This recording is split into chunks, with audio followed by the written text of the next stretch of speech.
মারহাবা মারহাবা।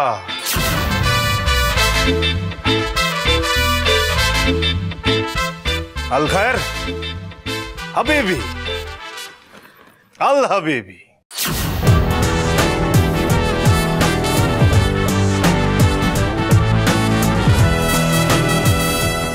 একটু বেশি হয়ে গেল না? আপনি বাঙালি? আদ্যপ্রান্ত বাঙালি, মনে প্রাণে। আমি হলাম মহারাজ, আর ইনি হলেন মিনি গোয়েন্দা। ও মানে পূজারিনী আমার স্ত্রী। সৌরভ,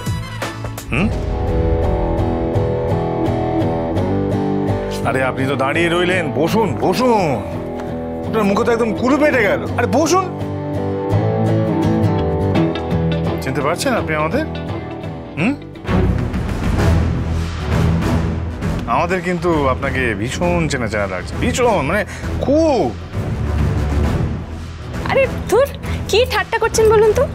আরে এখানে তো কেউ কিছু বুঝতেই পারছে না।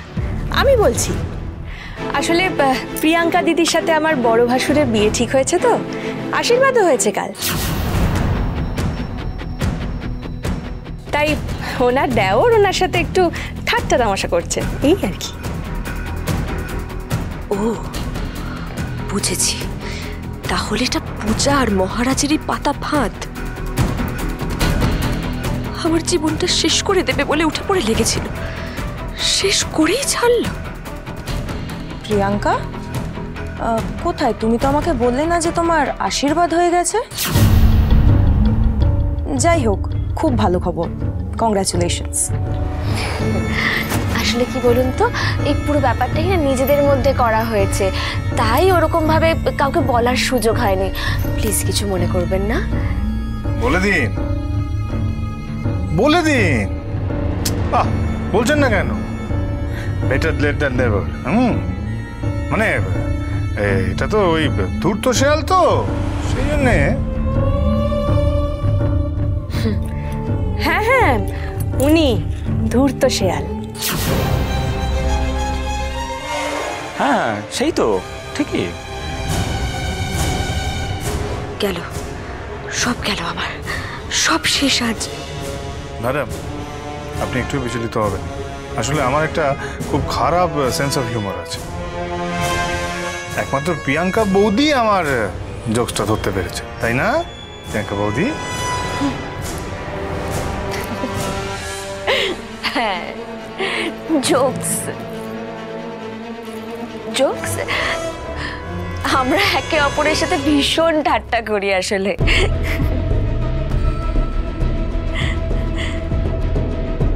এত কিছু হওয়ার পরেও ওনার মুখে কথা আসছে। ধুরন্ধর, ধূর্ত শেয়াল, খুবই নির্লজ্জ, ডেসপারেট। দেখছি। বুঝলাম, আপনার মনের জোর অনেক মিস প্রিয়াঙ্কা। যাই হোক, আমাদের কথা তো হয়েই গেল। আমার একটা অ্যাপয়েন্টমেন্ট আছে, বুঝলি তো, আমি বেরোলাম। তোরা বরং একটু কথা বল। হ্যাঁ ঠিক আছে, তুই আয়। প্রিয়াঙ্কা বৌদি আমাদের সঙ্গে একটু বসবে। আরে সৌরভদার মায়ের মাসাজ করবে তো প্রিয়াঙ্কা বৌদি, আর আমি তো খুব প্রশংসা করেছি ওনার। বাহ, সে তো খুব ভালো কথা। ঠিক আছে, তাহলে তুমি তোমার কাজ করো, আমি এগোই। আসুন। হ্যাঁ।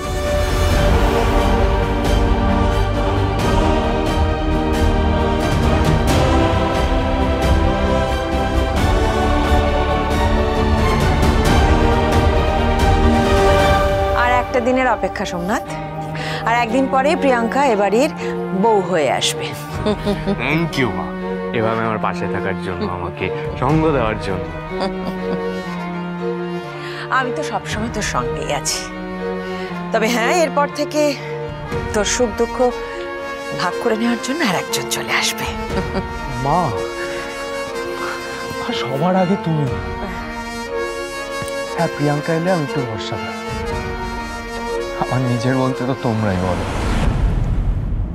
বাকি তো সবাই শত্রু। হ্যাঁ মা, কেউ কেউ চায় না যে আমার ভবিষ্যৎটা উজ্জ্বল হোক, কেউ না। হ্যাঁ, মহারাজ আর পূজা মাতা গেছে খোঁজ নিতে, দেখাই যায় না কার কতটা কি উজ্জ্বল। না রে, এখন আর উজ্জ্বল না হয় কোনো লাভ নেই।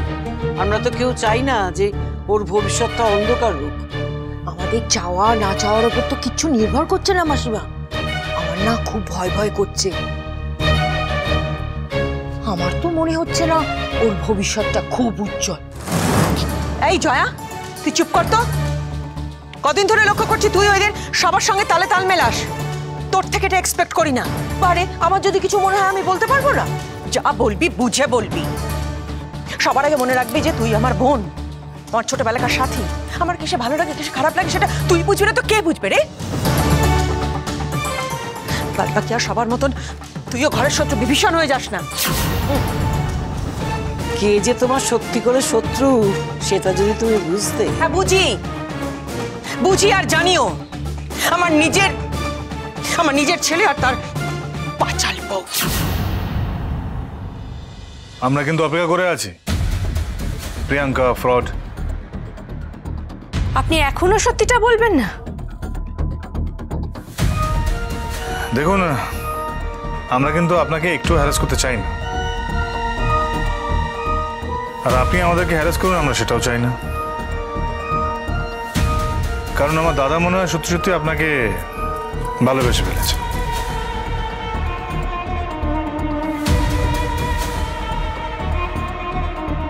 আর এই আপনার চেনা জানা মানে মিসেস সেট্টি, আপনার মালকিন, তাদের মুখে কিন্তু আপনার প্রশংসাই শুনেছি। কাজকর্ম নিয়ে তারা বেশ প্রশংসা করেছে আপনার। না, আপনার সম্পর্কে খারাপ কিছু বলে। তাই শুধুমাত্র নিজের আর্থিক পরিস্থিতি লুকিয়ে আমার দাদাকে আপনি বিয়েটা করবেন না।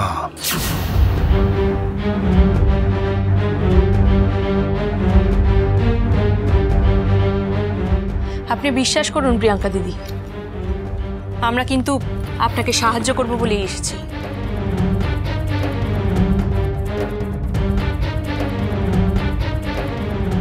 হ্যাঁ জানি, আমরা আপনাকে ফাঁদে ফেলেই সত্যিটা বের করতে বাধ্য হয়েছি, কিন্তু সেটা করতে তো আপনিই আমাদের বাধ্য করেছেন। আমাদের চেষ্টাটা তো সৎই ছিল। হ্যাঁ, আমরা শুধু চাইনি কোনো মিথ্যের উপর ভিত্তি করে আপনার আর দাদার নতুন সম্পর্কটা শুরু হোক। আপনাকে কিন্তু সমস্ত কথা আমাদেরকে বলতে হবে না। আপনি শুধু আমার দাদাকে সমস্ত কথাটা জানিয়ে দিন, সব সত্যিটা, তাহলেই হবে।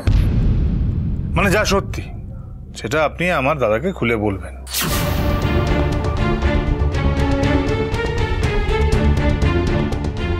এরা কি মিছরির কথাও জেনে গেছে? মিছরিকে নিয়ে কিন্তু শিবানী মাসিমা গ্রামে চলে গেছেন প্রিয়াঙ্কা দিদি।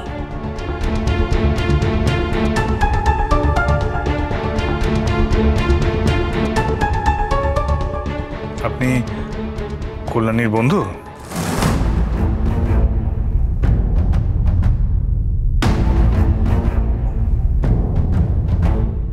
আপনি নিজে কল্যাণী নন তো?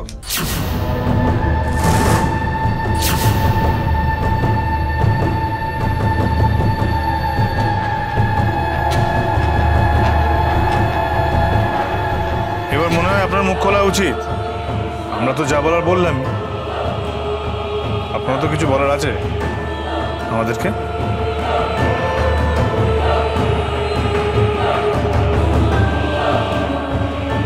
আমার নাম সত্যি প্রিয়াঙ্কা।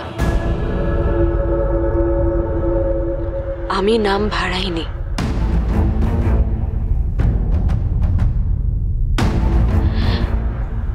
আর আমি যে গরিব এটা বলতে আমি সত্যি লজ্জা পাই। তাই যখন সোমনাথে প্রেমে পড়লাম, আমি আর ওকে হারাতে চাইনি।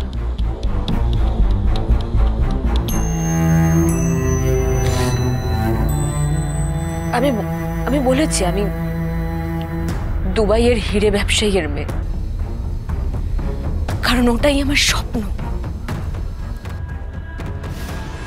কিন্তু আমি কল্যাণী নই। কল্যাণীরও একটা স্বপ্ন ছিল, ওর একটা ছোট্ট মেয়ে আছে।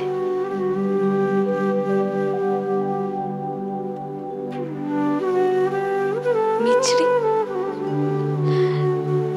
আপনারা তো চেনেন ওকে। কি মিষ্টি মেয়েটা। কিন্তু মহারাজ, আমি মিছরির মা নই।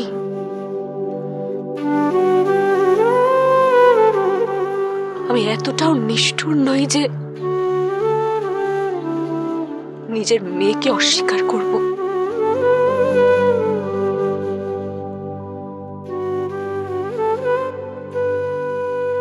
কিছু মনে করবেন না, যে এত মিথ্যে বলেছে তার এই সত্যিটা আমরা মেনে নেব কি করে বলুন তো?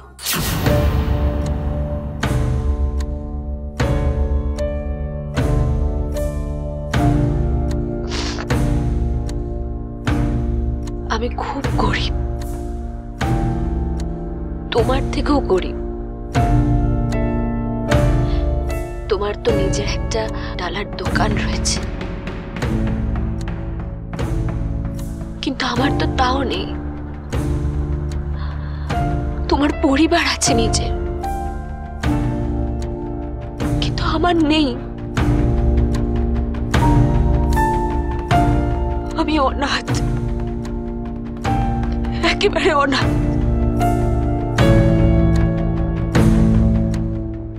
আমি নিজের মরা বাপ মায়ের দিব্যি খেয়ে বলছি, আমি সোমনাথকে সত্যি ভালোবাসি।